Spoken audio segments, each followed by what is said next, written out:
Hi, welcome to Redwood Wonk. I'm Matthew Owen. And I'm Eric Kirk. This week we discuss the war with Iran, the New York City election, ICE, and everything else that's going on in the country politically.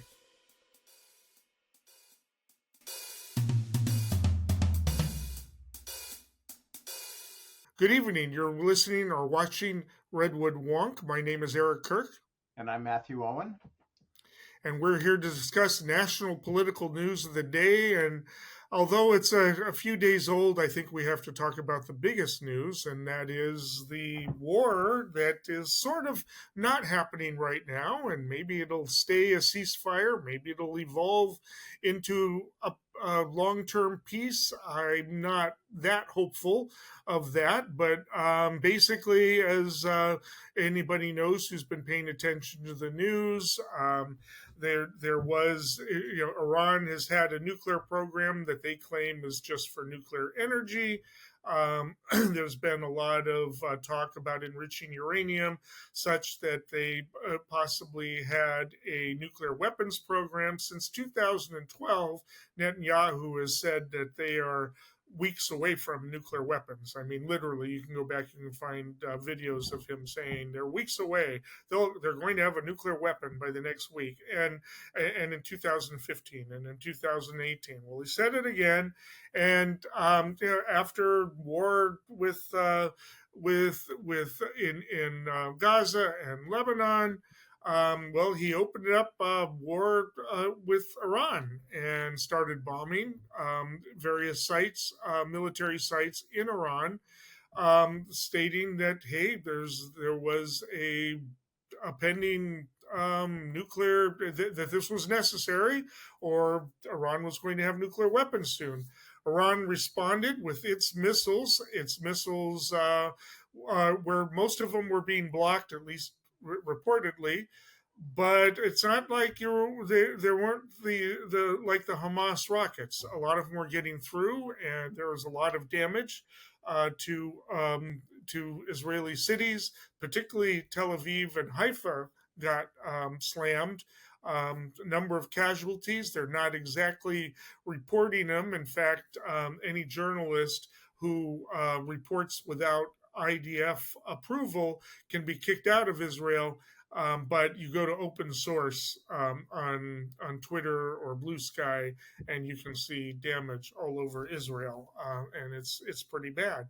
So Netanyahu was pushing Trump to get involved, and we knew that Trump was going to do something, because several weeks ago we talked about on this show that he had diverted a bunch of defensive missiles, about 3,000 of them, that had originally were slated to go to Ukraine, to the Middle East, they said. Well, obviously went to Israel.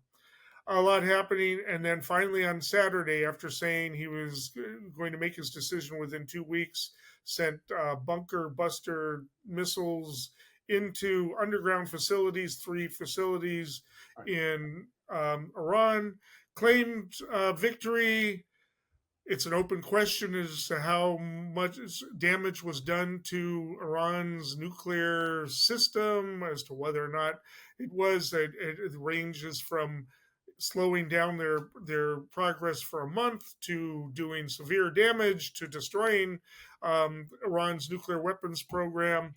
The problem being is there's no reports of radiation, which means that the enriched uranium probably was not hit. Given that Trump was teleporting that he was going to attack, it's very unlikely that Iran left it in primary target areas. But Matt, you want to chime in? When was the last time we heard a president tell the United States people that X country is weeks away, if not days away, from getting uranium enrichment and getting a bomb? Can you remember those times? I don't recall anybody telegraphing it ahead of time. I'm talking George W. Bush, post 9/11, said Iraq had enriched uranium. We have to go into the country. We have to invade them to stop them from building a bomb. And it turned out Iraq had nothing. No, it had nothing. It's possible that it was bombed by, earlier attacks by Clinton. It's possible they never had anything, or hadn't had anything for quite a long time. But yeah, that's right. And So how now, many thousands of U.S. deaths do we have over nothing? Because Iraq had nothing to do with 9/11. not to mention possibly a couple 100,000 Iraqis dead. And At least, right? you know, yeah, and it's and a lot of people are praising this, saying, "Well, something needed to be done." Well, the problem is you can't end a nuclear program by bombing it. It's just you can't do that. I don't know. Maybe that happened with Iraq. I don't know. Maybe Iraq never had anything really to speak of, but if we're really going to end this program, I mean, they've got scientists, they've got industrial capacity all over the place. If they really were weeks close to having nuclear weapons, the only way to put an end to it is a full-on invasion, on the ground. Boots on the ground. Yeah. And so, Eric, do your kids speak Iranian? Just curious. You mean Farsi? I understand that, but the average MAGA Trumper has no idea what language they speak. Yeah. No, it is.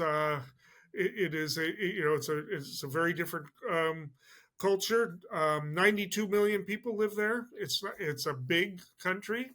You know who doesn't know that? Senator Ted Cruz. Yeah. Because he got ripped by Tucker Carlson, and he specifically asked, how many people live in Iran? And Ted Cruz said, I don't know. So we're about to go to a war with a country. You don't even know how many people live there? If you're going to vote on it, you should have those kind of details. Basic you should be briefed on of a potential adversary. Yeah. I mean, especially if you're on the Senate Intelligence Committee, I would think you should have that information. I would be calling the Senate Unintelligent Committee. Yeah. It's called for what it is. I mean, the politics of it is amazing, because normally what happens when there's a military action, the initial reaction is support for the president. Just right. Normal reaction. The Gulf of Tonkin incident, over 90% of the America supported it. The Johnson's involvement, even though it probably never took place. Right, I know, but it wore down because you support it. The invasion of Grenada was like about 85%. Iraq, I think, about over 80%. I mean, because the natural reaction is to want to support your president. You want to believe that they're doing something right. This is the first time ever that I've seen a poll, and it was a CNN poll, where the majority first reaction is to be cynical about it. 56% opposed this action. 60% of independents, by the way. That's not a good sign for. Why did we go to war with a country where we never even bothered asking Congress, should we do this? Right. Yeah. And the magic question: are you ready to send your kids over there to fight and die in the Middle East again? For what clear purpose? You have to give me what the mission is here.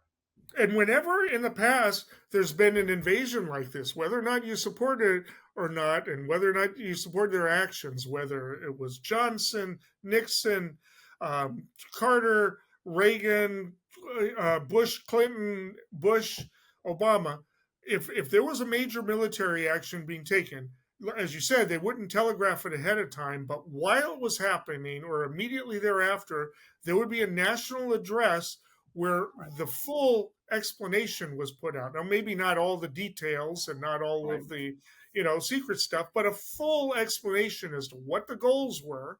And sometimes those weren't really clear, but, and what the intention was. And here, Trump bombs these three and then says, now everybody, now we want peace, right? Claims victory. Right.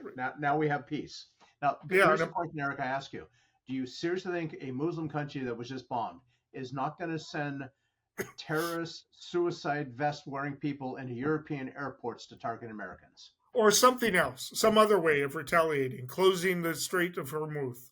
I mean, they started off by an American oil tanker. Right. They started off right away by sending missiles into Qatar. They were reportedly blocked, but at the American military base there.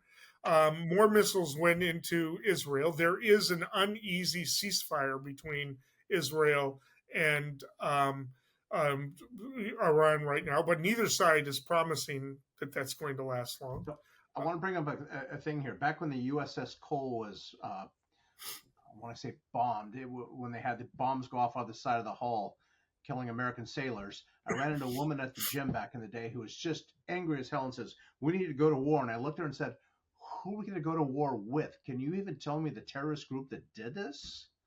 This is the problem with the Middle East. It gets to be you can't just go to war with Muslims. That's how many 100 million people?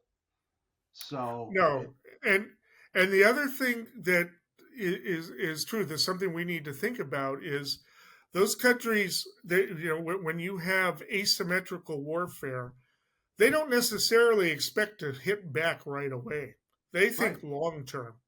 They think long term. It could be years before we're hit back. I'm thinking within weeks we're going to have a terrorist event somewhere around the world. But it could be months because they're saying 9/11 was payback for stuff that had happened a decade before. You don't know.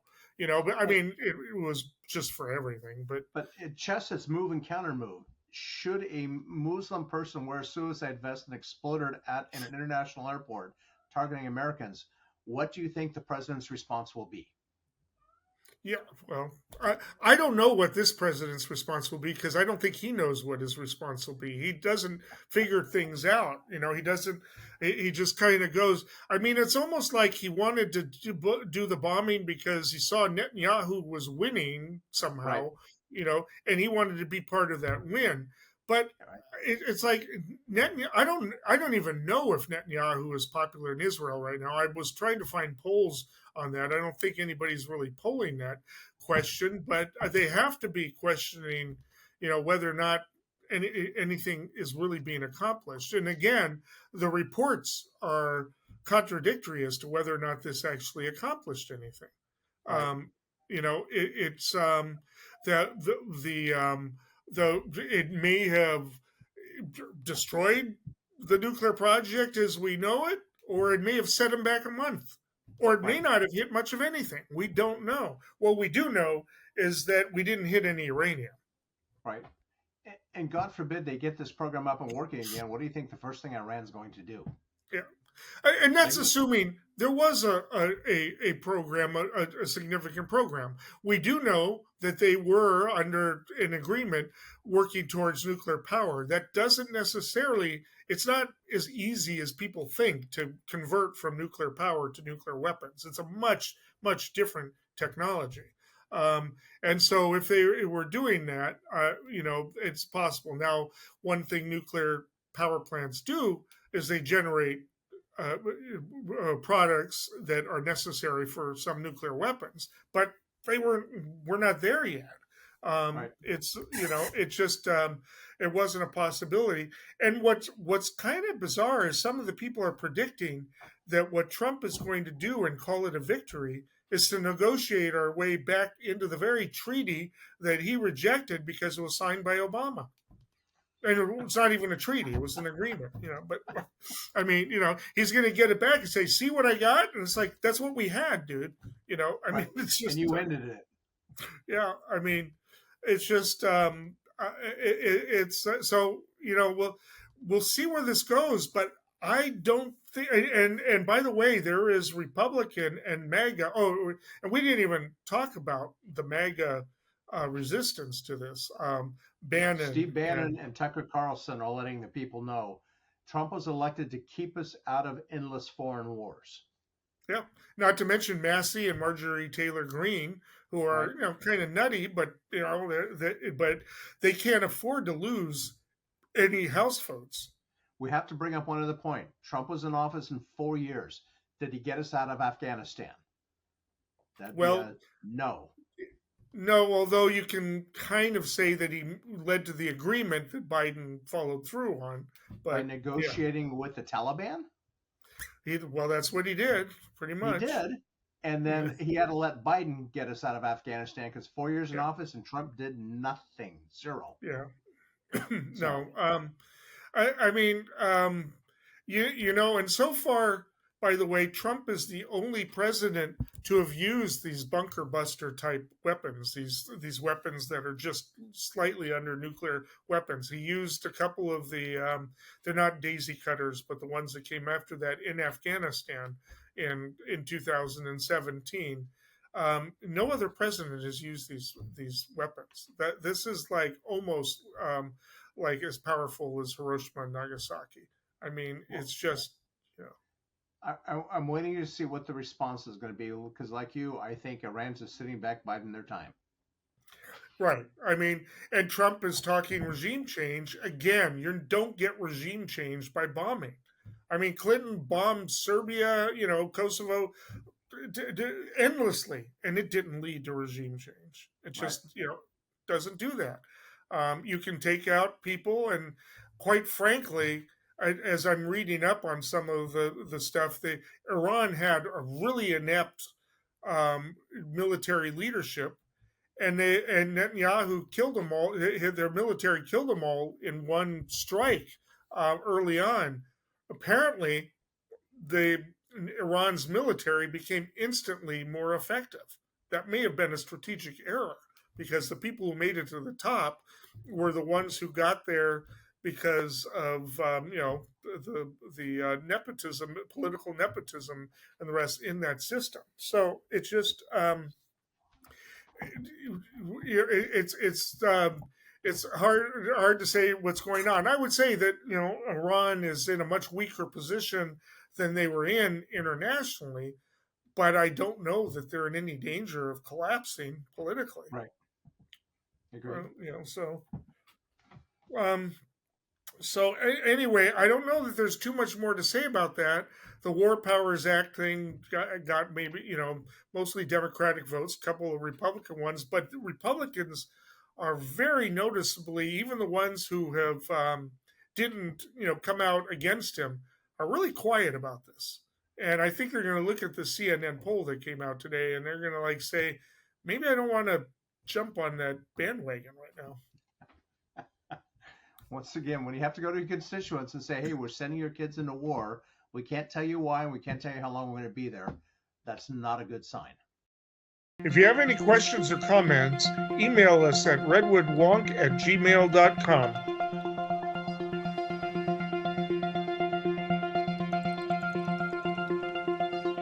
You can listen to Redwood Wonk on KZZH 96.7 FM every Tuesday and Thursday night at 8 p.m.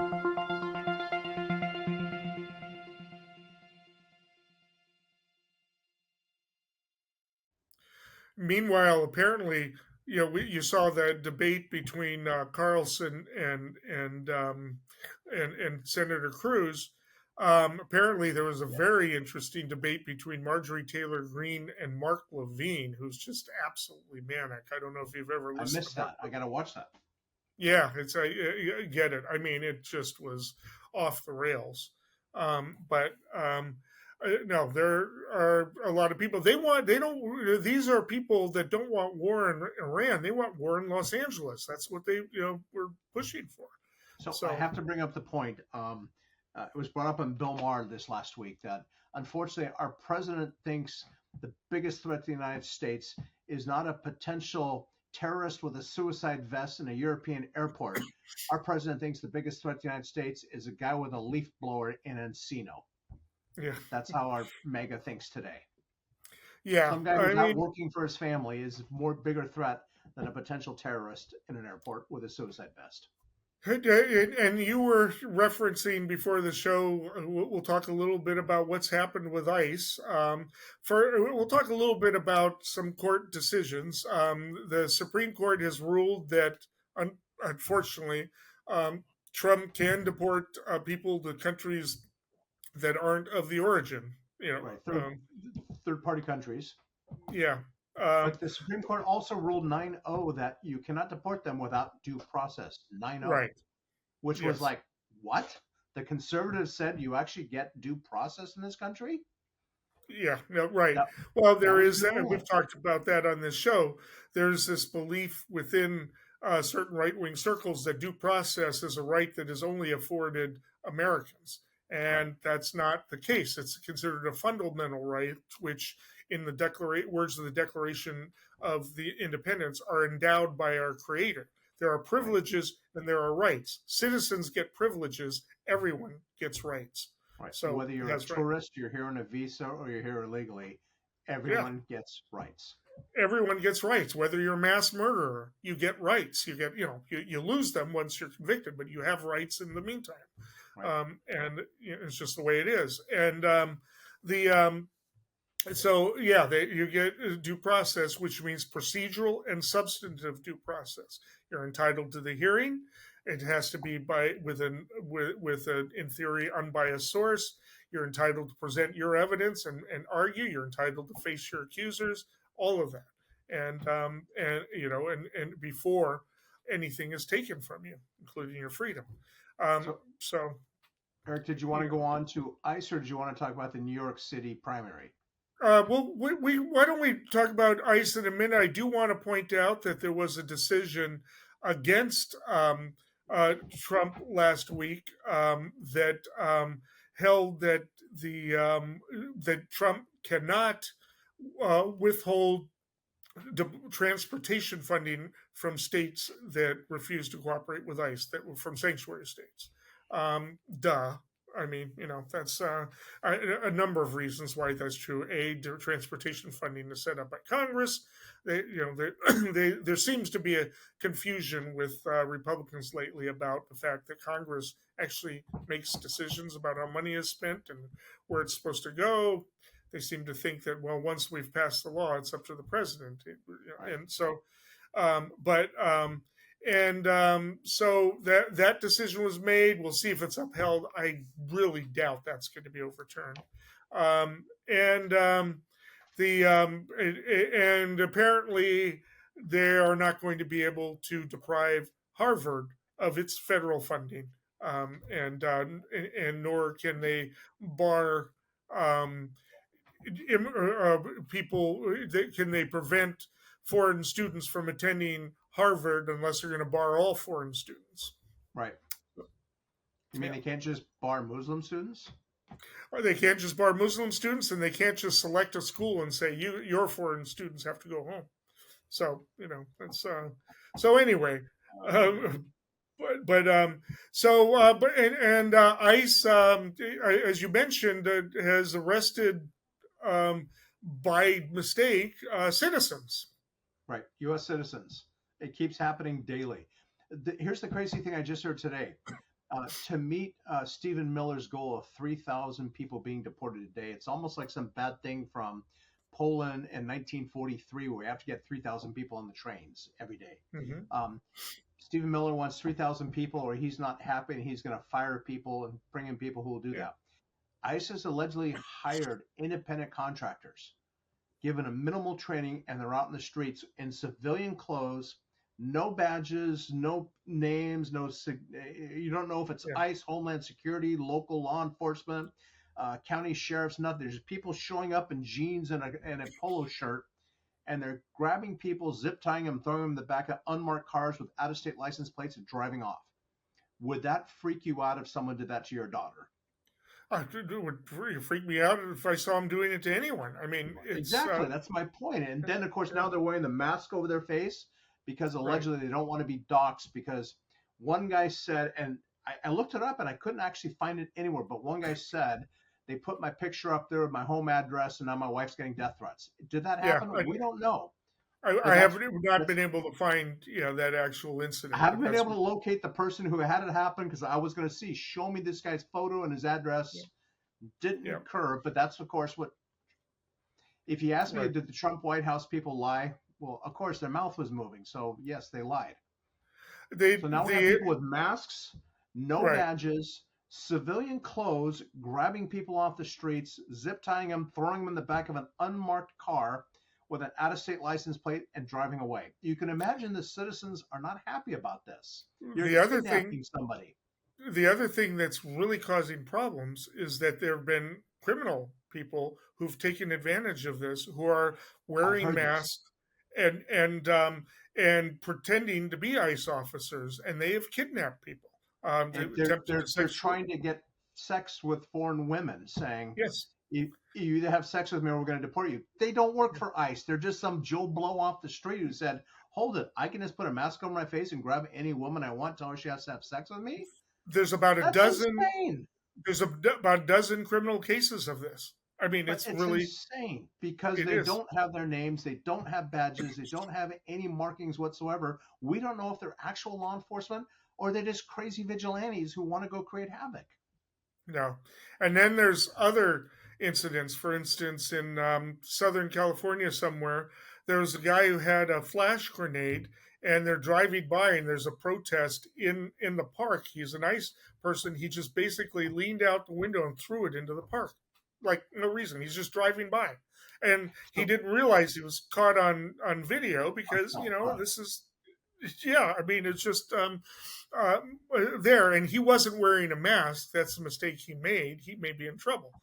In Pasadena, somebody was following an ICE car, got behind them, and then jumped out and was filming it. They just want to take a picture of the license plate.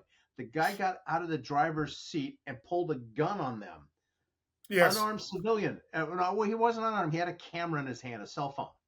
Pulled a gun on him in the middle of the street, and all these civilians are watching going, what the hell? Also, I want to point out that these ICE guys are all carrying semi-automatic weapons. These are weapons of war. They're meant to kill mass numbers of people. You don't need an M16 to go in an urban area to grab people. I don't know why they have rifles, semi-automatic rifles. And even more scary, some of them have silencers. What's that about? I no idea. That's combat. Yeah, it's ridiculous. Well, that's like assassination, like a team going in to take out, a SEAL team going in to take out a foreign leader or something. I mean, and let's bring up what Trump's promise was. And when he got elected and campaigning, I'm going to go take out these career criminals who are illegal aliens. People don't have a problem with that. If you're a murderer, rapist, you're doing assault, robbery, drug dealer, gang member, okay, we're going to be a better society if you're gone.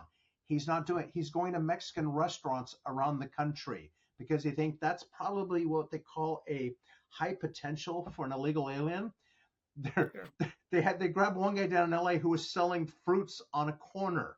I mean, this is what they cut up fruits, and they said this is just a tradition. And you go to any city in LA, there's people selling fruits on the corner. There's people who do the hot dogs wrapped in bacon everywhere you go.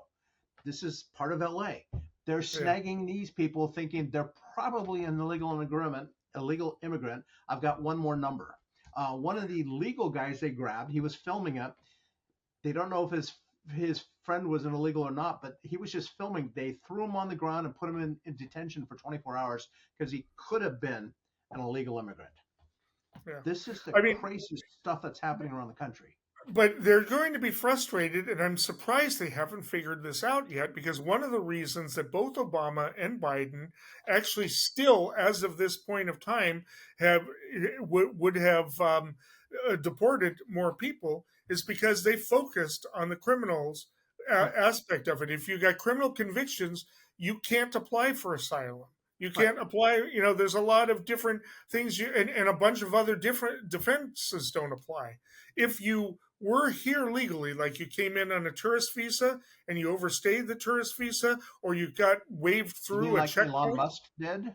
Right, yeah, or you got waved through a checkpoint because they can't check every car, or something like that. It's a civil violation, not a criminal one, and you've got defenses. So you're going to present them, because why not? You got nothing to lose, and that's going to slow down the court processes, which means that there can only be 5 deportation hearings in a session rather than 20.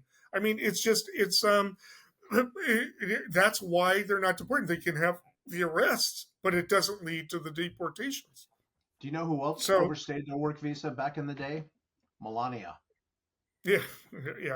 I mean, people do it all the time. I knew students who did it. I knew students who did it just because they forgot to renew. That's it happens. But usually it was simple. They could just go in and maybe they had to pay extra money for processing or whatever, a little bit of a fine. But now I'd be scared for them because of the way they're being treated. It's just but The last thing I want to say about this is Pope Leo is actually having his more recent appointees go show up to the court hearings where people are coming in. And he had in San Diego, he had Bishop Pham as a recent appointment of his, Southeast Asia somewhere. I'm not sure which country exactly, an immigrant himself here legally, or maybe he's second generation. I don't know. But he showed up, and the people that were waiting for the immigrants in the court hearings were going to arrest them outside, just like has happened around the country. They scattered. They left. I mean, I guess they don't want to go to hell or whatever. I don't know, but. And the worst part about this is these are the people who are trying to do it legally. They're trying to go through the courts, trying to get some form of legal residence here. And if they show up at the courthouse, they arrest them. Yeah, right. It's insane. Yeah, it is. I mean, because that's always the mantra: do it the right way. Right. And yet, if you do it the right way, we're going to arrest you. Yeah. So I mean, yeah, it is insane, and so that is going to be happening, so that might be maybe a good segue into the next one, because one of the people where this happened, apparently it works better if you're clergy than if you're a political figure, because Brad Lander is one of those people who was arrested. He's a controller in New York City, and he was running for New York City mayor. He did not win, but came in third place, and his votes are significant. And we'll talk about that in a minute. But this is, there is a big, we've talked about the big fights, the Civil War going on in the Republican Party. There are also big fights going on within the Democratic Party. There are people that are mainstream, and there are people, as we call them, and there are people who are in the so-called progressive wing, and sometimes one wins or sometimes the other wins.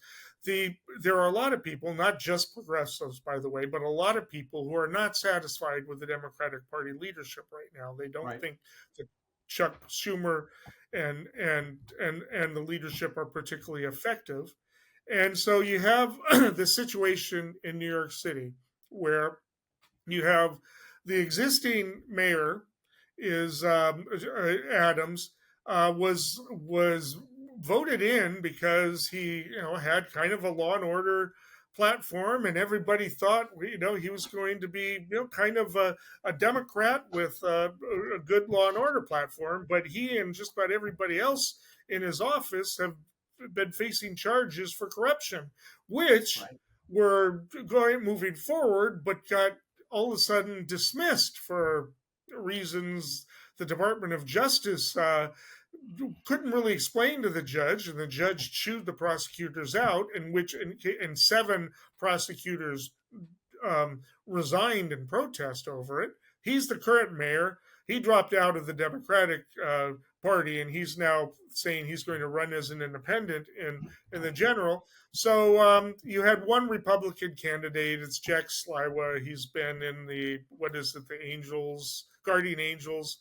He runs all the time. He's like the lone Republican who's ever run in New York City besides Giuliani, and he runs every time. He collects his 5% of the vote, and comes back, and then and so we had this Democratic primary with like 12 candidates, and so you have Cuomo coming back.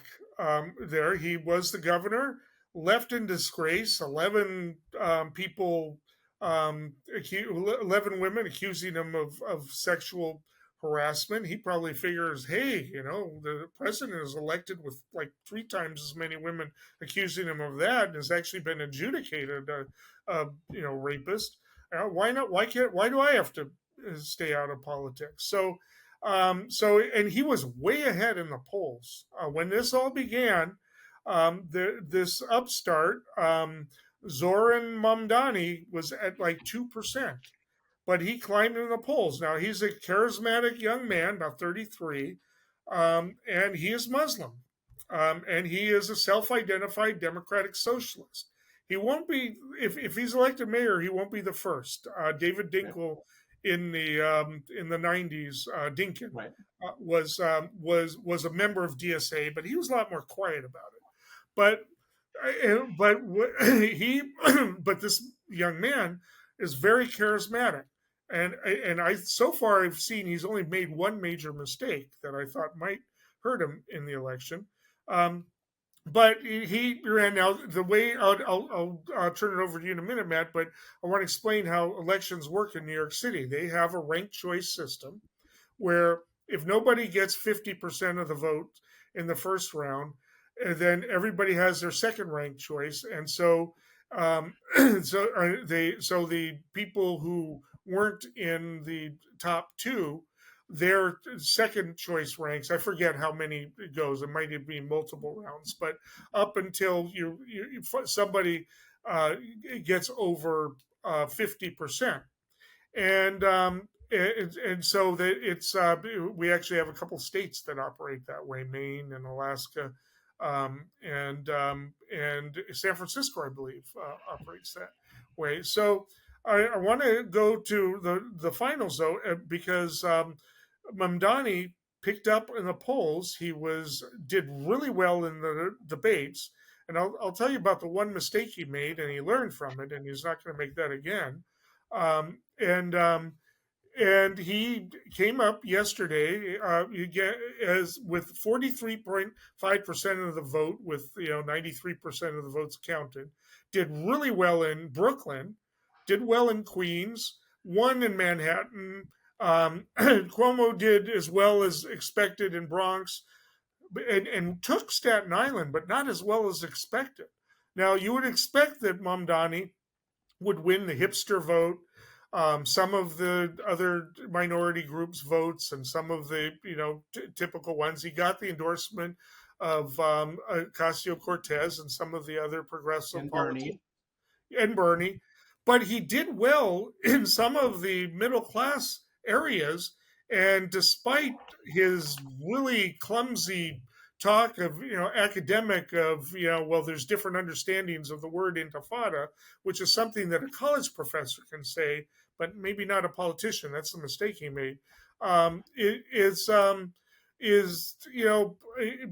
He got a lot of Jewish votes, and even though he has 43.5% of the vote compared to Andrew Cuomo's 36.4%, Brad Lander, the one we talked about who got arrested because he was trying to help a immigrant out in court that was arrested, came out with 11.3% of the vote, and he and Mamdani co-endorsed each other for second choice ranked voting. So it's assumed that most of his votes are going to go to Mamdani and most of the others as well, and that he will break, as of next Tuesday, the 50%. Mamdani, this is considered the biggest upset in New York City history. It's got everybody in shock, and they're talking about it, everywhere. Some people are freaking out. Some of the MAGA crowd are just flipping out and going all racist about it. And so the question is, will Mamdani take a more moderate approach? He seems to be. He's lost some votes from some of the young radical crowd because he referred to October 7 as major human rights. I forget what it was, but it considered it a horrific act of human rights violation or whatever. And some people are saying it wasn't that bad. It's and anyway, it's I'll come up with the exact wording later, but it's he's talking about anti-Semitism and appealing to that. And even though he's a democratic socialist, a lot of his proposals aren't all that radical. They're kind of what Democrats have proposed. So we'll see. Matt, you want to chime in here? Well, his globalize the Intifada did not go over well. That goes over well as, from the river to the sea. People are saying, oh, so you want to slaughter Jews again. Okay, great. Nice. his proposals, and here's where I always get bad with the progressives. The progressives have great ideas until you ask them how you're going to pay for it. Right. Love their ideas, but they never tell you how they're going to pay for it. Well, he actually does say, but we'll get back to that. He wants to tax anyone who makes more than $1 million in New York City, Yeah. which is the largest city in the United States with people who make over $1 million of income, an additional 2%, and he wants to tax corporations. Yeah. Do you know how many financial firms are in New York? I don't. Pretty much every one of them. So you can imagine the backlash right now on Wall Street saying, basically, the progressives doing the same old crap. They're going to tax us to pay for the poor. I mean, that's how it's done now. His rhetoric has basically said, look, they've gotten 2 major tax cuts over the past 10 years. They're doing just fine. They can afford this, right. And this will help improve the city. They'll benefit from it. They say this all the time until people move out. Well, that's just it. They can't really move out. I mean, San Francisco, Google has been threatening to move out of San Francisco since the beginning of time. And a lot of people are saying, well, when are you going to carry through with that? It's easier said than done. They can move out their residents, but can they really move their business out of the city? Some can, others can't. It doesn't really happen. And also, even if they do, there's still going to be the finance. You can move your headquarters out, but you still got to do business in there. If you have any questions or comments, email us at redwoodwonk@gmail.com.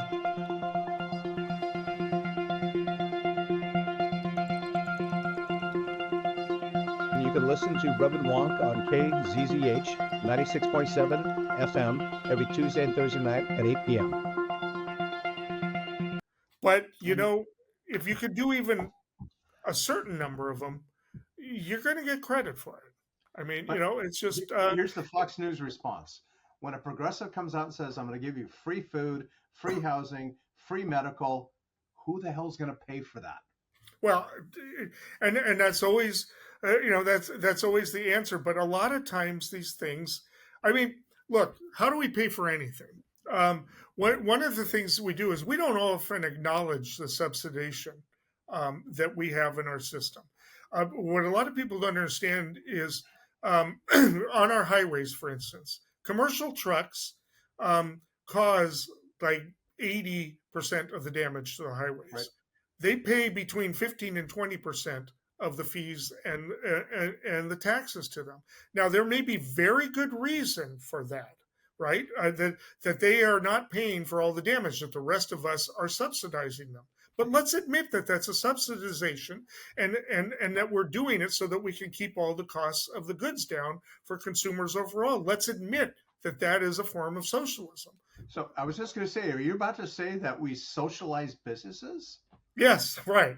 That's Does Fox News know this? It's capitalistic corporations are actually socialist. Michael Harrington, one of the co-founders of Democratic Socialists of America, was very famous for saying we live in a country that socializes the risk and privatizes the profit. It's just so I mean, look, the word socialism, we really need to visit it. I mean, because it's as some professors will tell you, it's a question of a spectrum. It's a question of degree. Every system has socialism, and every system has free enterprise. From the deepest times of Stalin, there was always some free enterprise, even if it was just a black market. And there's always some type of socialism. The roads are socialism, right? If they're paid for by public. What's that? The military. The military, the schools, fire enforcement, fire department. Yeah, teacher. I mean, so it's just a question of degree and how it gets paid for, and there are creative ways that things can be done, and there are fees that can be paid that pay for certain things, and it's like, well, we have to have smart policy choices about it, right.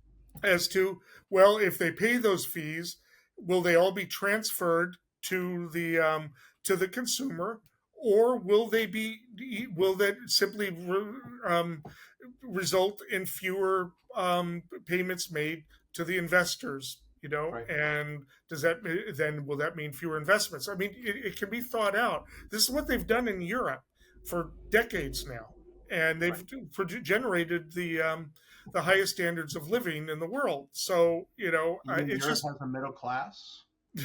some. I mean, it's got its problems. Everybody talks about Sweden as being the great social democratic experiment, but also the whole banking system is owned by 5 families there, so it's not pure socialism, right? It's just it's got its issues. Anyway, I mean, it's just we'll see what happens, but mostly I think that what the message of this is people were dissatisfied. Right. People were dissatisfied with why do we have to vote for somebody who left in disgrace for not just for the reasons, but for his mismanagement of the homes and the rest. Why do we owe this to him? And we got a young man here. Maybe he's to the left of what I like, but at least he's somebody who will have a discussion and we can talk to. And he went to all the different neighborhoods and he had conversations with people and he convinced them that he was somebody that they could talk to and could do this. And we'll see how it And works wait till out. they ask him, what are you doing about the homeless? What are you doing about the crime? And what are you doing about the high taxes? And he's going to have to Let's see his answer then. he's going to have to come up with some answers, and he's going to have to admit, look, I can't solve everything, but here's some proposals we have to improve the situation. And there are mayors around that do this. Tell me if I'm wrong here, Eric, but I've heard numbers that San Francisco is throwing $100 million a year toward the homeless issue, and the homeless issue in San Francisco is only getting worse. So then people ask the magic question: why are you wasting my funds if you're doing worse every year? Yeah, well, and the question is, what is the answer? I mean, we don't have that yet. We'll have to What take you're that doing now is failing, so so try something different. yeah, well, I mean, the only thing, the reason in Europe they don't have very many homeless people, and they have all these social programs. The reason in Europe they don't have very many homeless people is because they have compulsory treatment. They have broader ideas of whether you're a harm to yourself or others. Bring that back to America. But we have in this country a very strong constitution of individual rights and due process. It's and so that So now the homeless get due process also? well, there you go. I mean, There you we have go. to.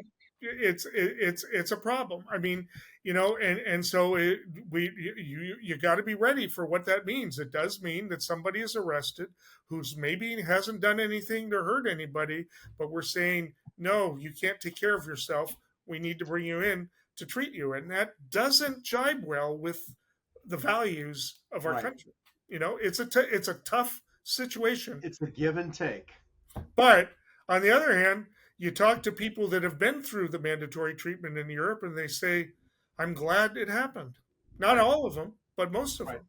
So We should do that here in America. it's a tough one. But then in science fiction, people who go through the brainwashing machines always say that they preferred it too. So it's a tough it's a real tough situation, and I don't know what the answers are. I suspect there is no singular answer.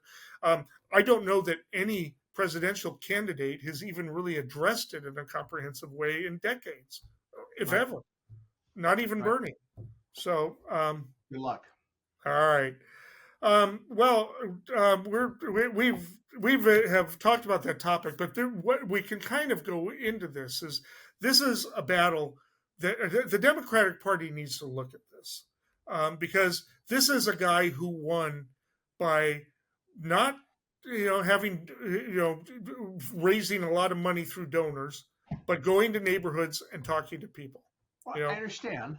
Yeah. I hear where you're going with this. You're doing the old Bernie thing, but how is this going to sell in the Midwest and the South? Well, the same way it's sold in Staten Island. Staten Island New York is a far left city. Staten Island is not, though. Staten Island actually has Republicans that come out of it. It's about as conservative as you can be in a major city. I mean, it's where all the cops live. Okay. It's where a lot of the businessmen live. And he didn't take Staten Island, but he did much better there than he would have done. And And let's run this through the Fox News lens. What are they going to do to candidate like him on the well, national level? well, but this is the point I'm making too: is he didn't write off Staten Island like a lot of Right. progressives do. He knew that, look, I'm not going to win everybody's hearts and minds. How did Harvey Milk defeat Prop 6 when it was ahead by like 50 points at one point? Remember Prop 6 in 1978 that was going to Right. ban homosexuals? Way ahead early on. Not banned homosexuals, homosexual teachers, wasn't it? Yeah, homosexual teachers and people who were pro-homosexual teacher would have been banned from teaching. He did this by going all over the state, including coming to Humboldt County and to rural areas. People who facing down people who hated him or thought he was on his way to hell or whatever. He did this. Mondami went in and he met people who said, "Look, I'm not going to vote for you, but I appreciate that you made the effort." I mean, Right. that's what he did. That's what Democrats need to learn. No, don't write anybody off. Okay. That's But once that's the again, message here. if AOC runs for president, what's Fox News going to do? Oh, they're already freaking out. Just with the concept of it. I mean, whether she runs in 28 or 32, I mean, she's got plenty of time to think about it. But they're flipping out. I mean, Trump already dedicated a couple of his Truth Social posts to ranting about her. So yeah, she's already on their target list. Okay. I mean, She's on the radar. yeah, they're worried about her because right now probably she's not that much of a threat because she's out of the mainstream, but they're looking at her, they're watching her speeches, and they're becoming more sophisticated, and she's becoming more well known in rural areas and out of that, and she'll probably moderate her message like a lot of people do, as she gets older. So yeah, they're worried about that. And like I said, I've listened to a lot of Bernie speeches over the years. What he says is correct. I just wish he would go in a little more detail on how we're going to pay for this. Well, and that's it. It's not. It's got to be an economic plan. It's not just Right. about having programs where you're paying for this stuff. You've got to have Thank an you. economic plan. I mean, I'm going to stay home and just watch TV because you're going to do all the work and I'm going to get free food Right. and free housing, right? Right. No, you got to. That's what a lot You of got to people get say. people there. I mean, one of the things Kennedy did, one of the part of the magic is to his stuff is he got people involved. Ask Right. not what you can do for your country. I mean, and that's part of what was the success of Bernie's, why he took California in 2020. He got young people involved. Oh, that's the other thing we need to talk about before we leave this topic.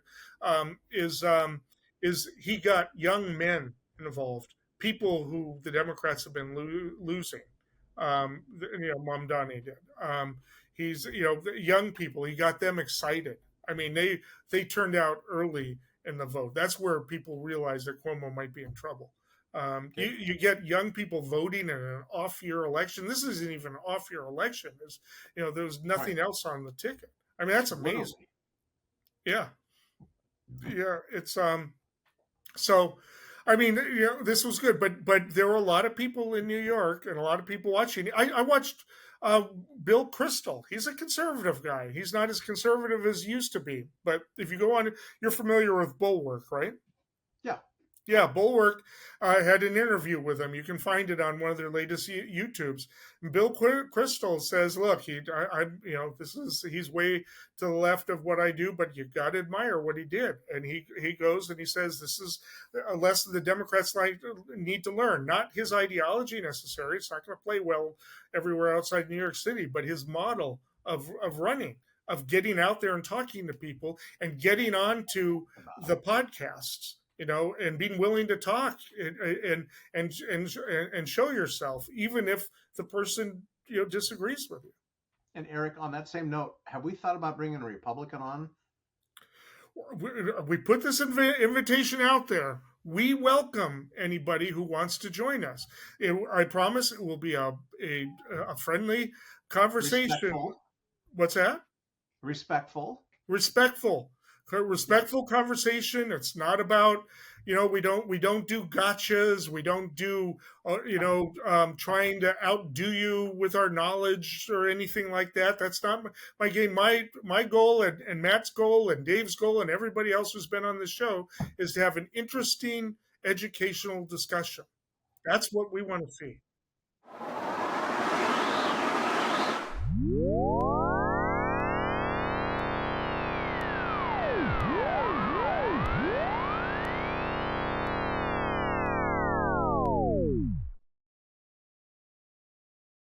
That brings us to predictions. What do you have for us, Matt? My biggest fear right now is Muslim retaliation.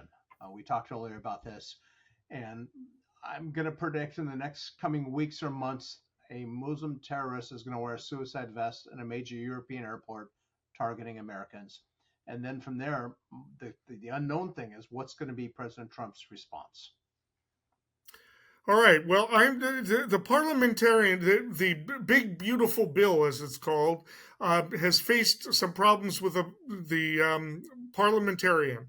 The parliamentarian McDonough has ruled that there are all kinds of items in the bill which do not pertain to the budget, and therefore will not allow it to pass through free of the potential for a filibuster. So, Right. For instance, the changes to the federal employees' retirement system contributions, authorizations for states to conduct border security and immigration enforcement, measure to limit court contempt powers, which is probably unconstitutional anyways, and several other changes don't pertain to a budget item. And that means that those would have to come out of the bill in order for it to avoid a Senate filibuster. But there are people in the House that are saying, I'm not voting for it without those measures. So my prediction is they're probably going to have to go back to the beginning. And the big beautiful bill is in a lot of trouble, especially as we get closer to the 2026 elections. That's one good thing. We'll find out if any of this comes true. In the meantime, stay informed and stay engaged. And tune in next week.